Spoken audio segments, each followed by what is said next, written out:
జ్యోతి ఏం జరిగింది? బావా మా ఆయన నన్ను చంపబోతున్నాడు. ఏమండి ఏం చేసింది నీ అమ్మాయిని చంపబోతున్నారు? ఏం చేసిందా? ఆ పాపిష్టిదాన్ని అడుగు. ఉద్యోగం చేయడానికి దుబాయ్కి వెళితే ఇది బలి తగ్గించి ఒళ్ళు బలిసి ఓళ్ళ మీద పడి సంపాదించడం అలవాటు చేసుకుంది. లేదు బావా, చావునైనా చేస్తాను గాని నిజాయితీని చంపుకుంటానా? నిప్పులా బతికేదాన్ని నీటి తప్పుతానా?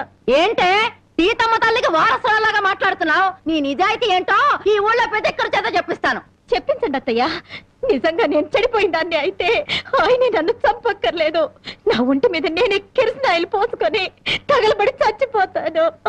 నువ్వు ఊరుకోమా, వీళ్ళ మాటలకేంటి? చూడరాం బాబు, ఏడాది నుండి దుబాయ్ నుంచి ఈయన డబ్బు పంపకపోయినా ఆ అమ్మాయి ఎంత నీతిగా బతికిందో ఆ ఊరి పెద్ద నాకు తెలుసు. ఏంటయ్యా దాని గురించి నువ్వు తెలుసుకున్న నీతి?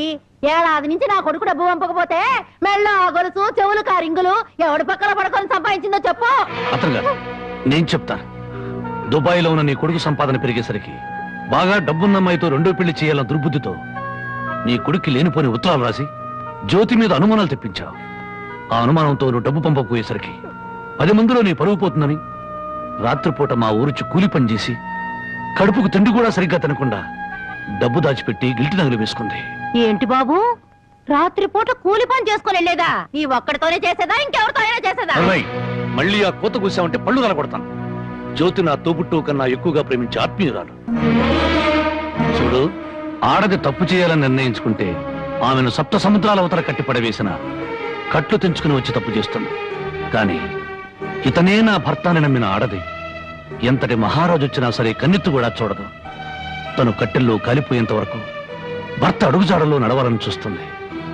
తన భర్త ఊళ్ళో ఉంటే అతనితో కాపురం చేస్తుంది. అతను ఊరు వదిలి వెళితే అతని జ్ఞాపకాలతో కాపురం చేస్తుంది. అదేరా భార్య అంటే. ఒరే, అమ్మ చెప్పింది అబ్బ చెప్పాడని పెళ్ళాం మీద అనుమానం పడ్డం కాదురా. నువ్వు చస్తే నీ తల్లి తండ్రి అక్క అన్న అనే శవం మీద పడి ఒకే ఒక రోజు ఏడ్చి కర్మకాండలు తీరగానే ఎవరి దారిని వాళ్ళు వెళ్ళిపోతారు. కానీ మొగుడు చనిపోయిన నిమిషం నుండి అన్ని సుఖాలను తన భర్త శవంతో పాటు పూడ్చిపెట్టి తను గట్టిగా మారే వరకు భర్తనే తలుచుకుంటూ ఉండే ఒకే ఒక జీవిరా భార్య అంటే.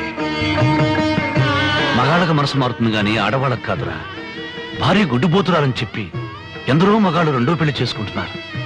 కానీ ఏ భార్య అయినా మొగుడు బిడ్డను పుట్టించలేకపోయాడని చెప్పి రెండో పెళ్లి చేసుకోవడం ఎక్కడైనా విన్నావంటరా? అదేరా భార్య అంటే.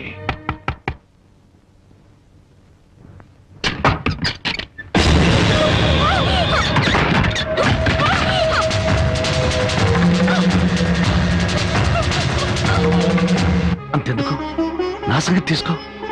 భార్య తాళి కూడా ఆమె జోదం వాడిని వాడిరా నేను. అలాంటి నాకు తన రక్తం రాబి అన్నం పెట్టిందిరా నా భార్య. చివరకు ప్రాణాలు తీసుకునైనా సరే నన్ను కాపాడాలనుకుంది. ఆ దేవత సాక్షిగా చెప్తున్నాను, నా మాటమ్మ జ్యోతి అమాయకురాలు.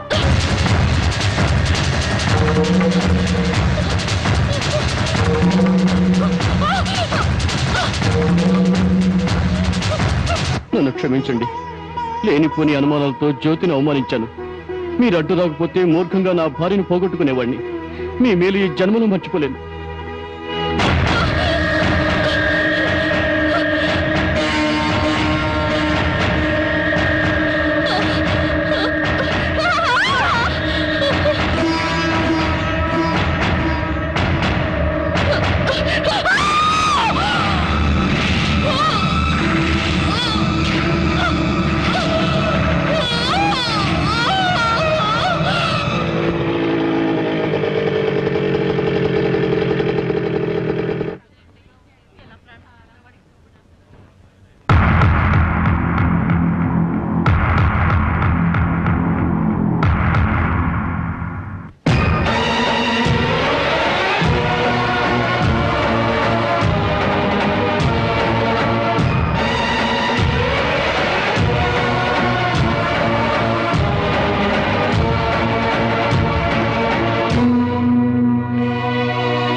జానకి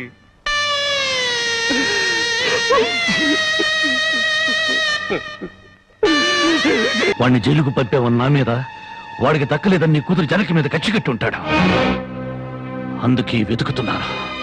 నా అనుమానమే నిజమై వాడే నా తల్లిని చంపింది నాన్నని నా కూతురు వెలితో చూపించిన క్షణాన వాడు బ్రతకడు.